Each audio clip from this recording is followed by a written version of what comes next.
হরে কৃষ্ণ। অনেক মানুষ প্রশ্ন করে যে ভালো মানুষেরা কেন কষ্ট পায় আর যারা খারাপ মানুষ তারা আনন্দে থাকে। কিন্তু আমাদের জানা উচিত ভালো মানুষ কষ্ট পায় এটা ঠিক নয়, বা খারাপ মানুষ আনন্দে থাকে এটা ঠিক নয়। আমরা হয়তো এটা কিছু সময়ের জন্য সেটা বিচার করছি, কিন্তু পুরো ঘটনা যদি আমরা দেখি তাহলে সেখানে বুঝতে পারবো এর পিছনে কিছু কারণ আছে। যেমন আমি আপনাদের একটা গল্প বলছি। 4 জন বন্ধু একটা সিনেমা দেখতে গিয়েছিল, কিন্তু 2 জন বন্ধু লেট করে ফেলে। তো 2 জন বন্ধু আগে ঢুকে পড়েছে সিনেমা, কিছুক্ষণ অতিক্রান্ত হয়েছে, প্রায় আধ ঘন্টার মতো। তো তারপর আর যে 2 জন বন্ধু ছিল তারা এসছে। তারা যখন এসছে সিনেমায় দেখছে একটা ব্যক্তিকে অনেক লোক মিলে তাকে মারছে, আর বাকি লোকরা খুব আনন্দ করছে, হাততালি দিচ্ছে, খুব আনন্দিত হচ্ছে ওই ব্যক্তিকে মারছে। আর যে নতুন 2 জন মানে অর্থাৎ যে 2 জন বন্ধু ছিল আরা মানে যারা লেট করেছে, তো তারা খুব অবাক হয়ে গেছে, আরে এই ব্যক্তিকে মারছে আর সবাই হাসছে হাততালি দিচ্ছে কেন? এটা তো অন্যায় করছে, একজন ব্যক্তিকে সবাই মিলে মারছে।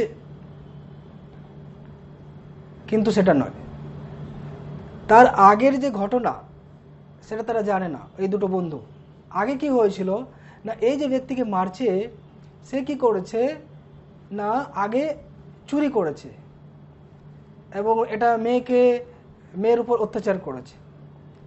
তো তারপর তাকে ধরে এই লোকেরা এখন সবাই মারছে, তার জন্য সবাই হাততালি দিচ্ছে যে আগে খারাপ কাজ করেছে এখন মারছে, সবাই আনন্দিত হচ্ছে।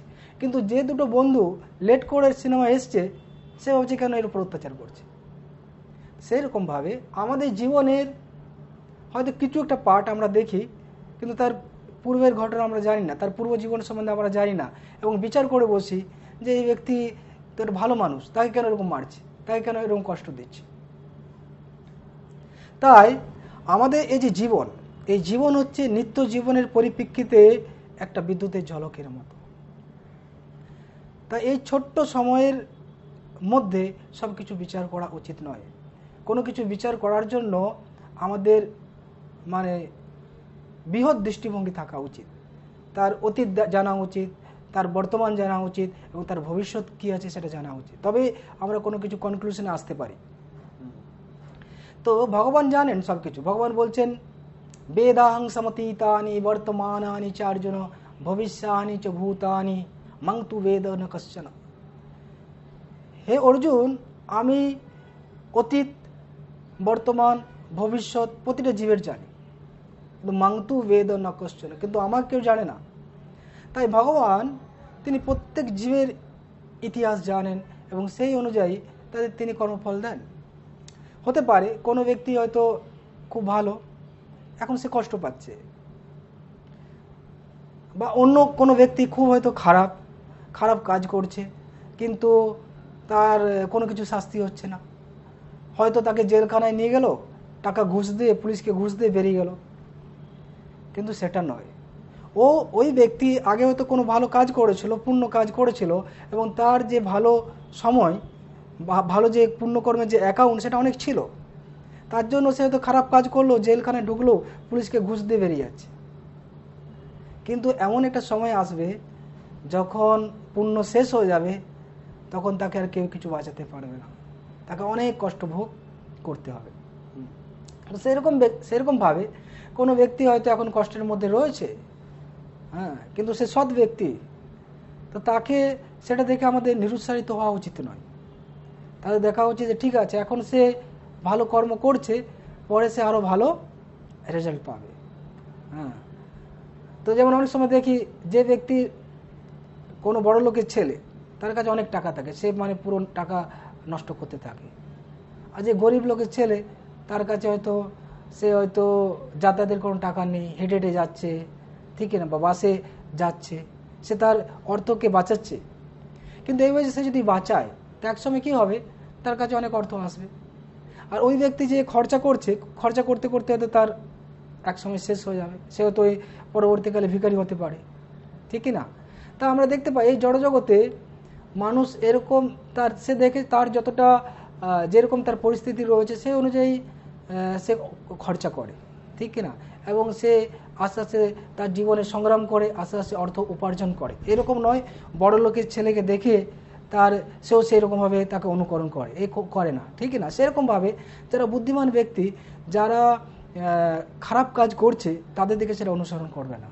সে তার যেটা সৎ কাজ করছে এবং সে সৎ কাজ চালিয়ে যাবে এবং ভবিষ্যতে তার জন্য একটা ভালো সময় আসছে। তো এই যে কর্মের যে গতি, এই কর্মের গতি হচ্ছে খুব জটিল, আমরা বুঝতে পারবো না। এর সম্বন্ধে আমি আপনাদের একটা গল্প বলছি। এক সময় একজন সাধু, সে তার গুরুর আশ্রম থেকে বেরিয়ে ভিক্ষা করতে বেরিয়েছিল। ভিক্ষা করতে করতে এক সময় কি হলো, একটা গ্রামে তিনি ভিক্ষা করতে করতে ফিরতে যাচ্ছিলেন, কিন্তু সেই সময় ঝড় বৃষ্টি নেমে যায়। তো তিনি আর আসতে পারেননি, তার আশ্রমে ফিরে আসতে পারেননি। তো একজন গৃহস্থের বাড়িতে তিনি গেলেন। তো ওখানে যে গৃহস্বামী ছিলেন তিনি বললেন, আপনি আসুন, আমাদের গৃহে আরও অন্য রুম রয়েছে, সেখানে আপনি অবস্থান করুন, আজকে রাত্রিটা থেকে কাল সকালে আপনি চলে যাবেন। তো সেই সাধু সেই গৃহস্থের বাড়ির একটা রুমের মধ্যে, একটা কক্ষের মধ্যে শয়ন করেছিল। আর এদিকে কি হলো, ওই যে গৃহস্থের যে পত্নী, ওই পত্নী কি করছে, রাত্রিবেলায় তার পতিকে হত্যা করেছে। হত্যা করে গিয়ে ওই সাধুর গৃহে প্রবেশ করেছে এবং প্রবেশ করে গিয়ে সে চিৎকার করছে, বাঁচাও বাঁচাও বাঁচাও বাঁচাও, আমাকে বাঁচাও বাঁচাও। তো গ্রামের লোক সবাই সমবেত হয়ে গেছে। কি হলো? তো বলল, এই সাধু আমার সাথে খারাপ ব্যবহার করেছে আর আমার স্বামীকে মেরে ফেলেছে। তো তখন ওখানে গ্রামের লোক বললো, আরে এরকম সাধু এরকম কাজ করলো। তখন সাধুকে হত্যা করতে পারছে না, তো কি করেছে, ওর একটা হাত কেটে দিয়েছে। তো সাধু মনে খুব দুঃখ পেয়েছে, কষ্ট পেয়েছে এবং তার গুরুর আশ্রমে ফিরে এসছে। সে গুরুকে বলছেন, গুরুদেব, আমি তো আমার জ্ঞান তো কোনো কিছু পাপ করিনি, আমার কিছু মনে নেই যে আমি কোনো কিছু পাপ করেছি, কিন্তু আমার এই হাত কেন কাটা গেল, এই কারণটা কি? তো গুরু মানে তত্ত্বজ্ঞ ছিলেন এবং ত্রিকালদর্শী ছিলেন। তো তিনি একটু ধ্যানমগ্ন হয়ে বললেন যে প্রকৃতপক্ষে তুমি এই জীবনে কোনো কিছু খারাপ কাজ করোনি, কিন্তু তোমার পূর্ব জীবনে একটা ভুল হয়েছিল। কি ভুল হয়েছিল না, তুমি পূর্ব জীবনেও একজন এরকম যোগী ছিলে। তো তুমি জঙ্গলে ধ্যান করছিলে, আর ধ্যান করার সময় ভগবানের ধ্যানে মগ্ন ছিলে। তো তারপর তোমার পাশ দিয়ে একটা কসাই একটা গাভীকে তাড়া করে নিয়ে যাচ্ছিল। যখন গাভীটা তাড়া করে নিয়ে যাচ্ছিল, সেই কসাইটা কি হয়েছিল, অনেক পিছনে পড়েছিল। তো গাভীটা গিয়ে বনের মধ্যে লুকিয়ে গেছে। সেই কসাই এসে জিজ্ঞাসা করছিল তোমাকে যে গাভীটা কোন দিকে গেল। তো তুমি কিছু মুখে কথা বলোনি, কিন্তু তুমি তোমার হাত দেখিয়ে বলেছিলে এদিকে গেছে। তো পরবর্তীকালে কসাই ওখানে গিয়ে ওই গাভীটাকে ধরে এবং হত্যা করে দেয়। তো এই যে তুমি এই গাভীটিকে নির্দেশ করেছিলে, সেই জন্য তোমার এই দুর্গতি। তো তখন উনি বললেন, এই যে তুমি যে কসাই ছিল সে হচ্ছে ওই গৃহপতি, আর ওই যে গাভীটা ছিল ওটা হচ্ছে ওর পত্নী এই জীবনে।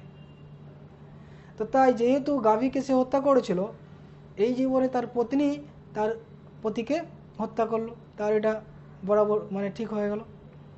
আর তুমি যেহেতু তাকে হত্যা করার জন্য নির্দেশ করেছিলে, তোমার হাত দেখিয়েছিলে, তো সেই জন্য তোমার হাতটা কাটা গেছে।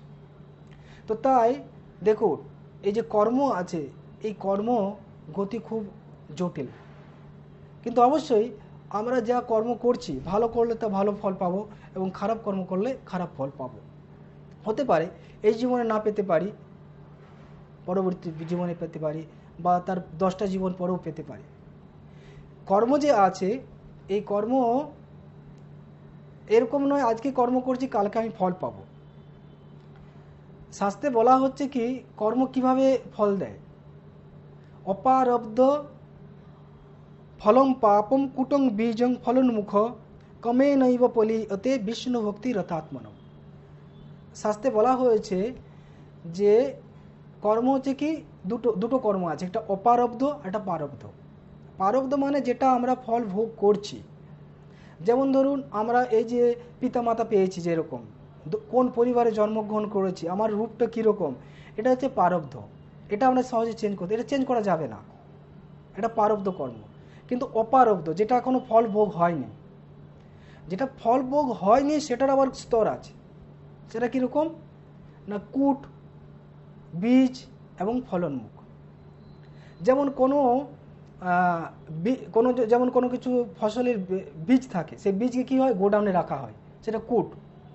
তারপর সেই বীজকে যখন বপন করা হবে তাতে জল দেওয়া হয়, ঠিক না, বা অঙ্কুরোদ্গম হয়, সেটা যে বীজ। তারপর তাকে মাটিতে বপন করা হয়, তারপর সেখান থেকে আস্তে আস্তে গাছ হয়, চারা গাছ হয়ে তাতে ফুল হয়, তারপরে ফল হয়।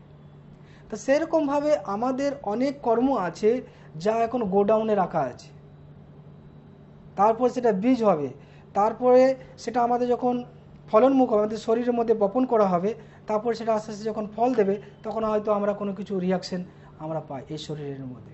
বুঝেছি কি? তো তাই আমরা জানি না আমাদের কত কর্ম কূট রূপে, বীজ রূপে আছে, সেসব আমরা জানি না। তা এখন আমরা যে কর্ম করছি সেটা আবার জমা হচ্ছে কূট রূপে, বীজ রূপে, তারপরে আস্তে আস্তে ফলনমুখ হবে। কিন্তু আমার পূর্ব জীবনে কত জীবনের কর্মফল জমা আছে সেটা আমরা বলতে পারবো না, ঠিক কি না? কিন্তু বলা হচ্ছে কি কমে নৈব পলিয়ন্তে বিষ্ণু ভক্তি রথাত্মন। কেউ যদি ভগবান বিষ্ণুর ভক্তি করে তাহলে কিন্তু এই কর্মফল থেকে মুক্ত হতে পারে। তাছাড়া কর্মবন্ধন থেকে মুক্ত হওয়া খুব কঠিন। ব্রহ্মাজি বলছেন ব্রহ্মসংহিতায়, যস্তিন্দ্র গোপম অথবেন্দ্র অহো সকর্ম বন্ধান রূপ ফল ভাজন মাত নাতি কর্মানি নির্দহতি কিন্তু চ ভক্তি ভাজান গোবিন্দমাদি পুরুষম তমহং ভজামি। এই জড়জগতে ইন্দ্রগোপ অর্থাৎ ছোট্ট পোকা হয়, তাকে বলা হয় ইন্দ্রগোপ পোকা, লাল রঙের। আর ইন্দ্র, দেবরাজ ইন্দ্র, সকলেই তাদের কর্মফলের বন্ধনে আবদ্ধ। প্রতিটা জীব এখানে কর্মফলের বন্ধনে আবদ্ধ। তো এই চক্র থেকে উদ্ধার পাওয়া খুব কঠিন, কর্মচক্র থেকে। বন্ধান রূপ ফল ভাজন মাত নতি, তারা এই জড় জগতের মধ্যে তারা ফল ভোগ করছে। তো এখান থেকে উদ্ধারের উপায় কি? এই কর্মবন্ধন থেকে উদ্ধারের উপায় কি না, বলা হচ্ছে কর্মানি নির্দহতি কিন্তু চ ভক্তি ভাজান। এই আমাদের যে কর্ম রয়েছে নির্দহতি, সমস্ত কিছু দগ্ধীভূত হয়ে ছাই হয়ে যাবে, কিন্তু চ ভক্তি ভাজান, যিনি ভগবানের ভক্তি করেন। গোবিন্দমাদি পুরুষম তমহং ভজামি। যদি ভগবান শ্রীকৃষ্ণের ভক্তি করে, ভগবান শ্রীকৃষ্ণের ভক্তি করার মাধ্যমে আমরা সমস্ত প্রকার কর্মবন্ধন থেকে মুক্ত হয়ে তার পাদপদ্ম লাভ করতে পারি। তো উদাহরণ দেওয়া হচ্ছে কীভাবে না, কোনো ব্যক্তি যদি অন্যায় করে তাকে হয়তো শাস্তি দেওয়া হবে, রাজা বলল যে এর প্রাণদণ্ড দেওয়া হবে, ঠিক না, বা রাষ্ট্রের আইনে কারোকে প্রাণদণ্ড দেওয়া হচ্ছে। তো তখন ওখানে যদি রাষ্ট্রপতি যায় এবং তাকে যদি বলে একে ছেড়ে দাও, একে ক্ষমা করে দাও, তো তখন তার প্রাণদণ্ড থেকে মুক্ত হয়ে যায়। তো সেরকমভাবে আমাদের যে কর্ম রয়েছে এই কর্মের বন্ধন থেকে আমরা মুক্ত হব যদি আমরা গোবিন্দের চরণে ভক্তি করি। আর তাছাড়া আমাদের এই কর্ম থেকে উদ্ধার পাওয়ার কোনো রাস্তা নেই। এই কর্মের অনাদি কর্ম ফলে পরিভবার নবজলে তরিবারে না দেখি উপায়। এই অনাদি কাল ধরে এই আমরা কর্মের চক্রে পরিভ্রমণ করছি, কখনো পশু, কখনো পাখি, কখনো দেবতা ইত্যাদি শরীরের মধ্যে ভ্রমণ করছি, কখনো স্বর্গে যাচ্ছি, কখনো নরকে যাচ্ছি, এইভাবে 84 লক্ষ যোনির মধ্যে ভ্রমণ করছি। তো এই চক্র থেকে আমরা তখনই উদ্ধার পাব যখন আমরা ভগবানের ভক্তি করব। তাই ভগবান বলছেন ভগবদ গীতায় যে আমাদের যে কর্ম করতে হবে, কীভাবে কর্ম করতে হবে, নিষ্কাম কর্মের কথা বলেছে। নিষ্কাম কর্ম মানে ফলের আশা করা যাবে না। সেজন্য তিনি বলছেন কি কর্মণ্যেবা অধিকারস্তে মা ফলেষু কদাচন মা কর্ম ফল হেতুর ভ্রুমা তে সঙ্গ অস্তু অকর্ময়ী। কর্মণ্যেবা অধিকারস্তে, তোমার কর্ম করার অধিকার আছে কিন্তু ফলের অধিকার নেই তোমার। তো তুমি নিজেকে কর্মফলের হেতু বলে মনে করো না, হ্যাঁ, বা কর্ম না করার জন্য আসক্ত হও না। অর্থাৎ তুমি কর্ম করো নিষ্কামভাবে, ভগবানের উদ্দেশ্যে তুমি কর্ম করো, তাহলে তুমি এই কর্মবন্ধন থেকে মুক্ত হতে পারবে। এই জড়জগতে ভগবান বিষ্ণুর বা যজ্ঞের উদ্দেশ্যে কর্ম ছাড়া সমস্ত কর্মই হচ্ছে কি বন্ধনের কারণ। তাই আমরা এই কর্মবন্ধন থেকে মুক্ত হতে পারবো যদি আমরা ভগবানের ভক্তি করি, ভগবানের যদি আমরা নাম গ্রহণ করি, ভগবানের চরণে যদি আমরা শরণ গ্রহণ করি, তাহলেই কিন্তু আমরা এই কর্মবন্ধন থেকে মুক্ত হয়ে যেতে পারবো। হরে কৃষ্ণ কৃষ্ণ কৃষ্ণ কৃষ্ণ হরে হরে, হরে রাম রাম রাম হরে হরে।